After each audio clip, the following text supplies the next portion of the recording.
பார்த்துட்டேன்.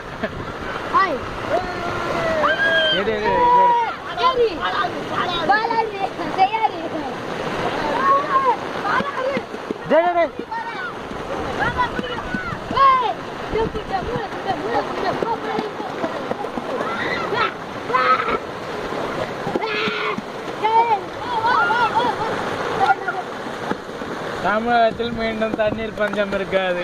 இதை பத்தி நீங்க என்ன சொல்றீங்க?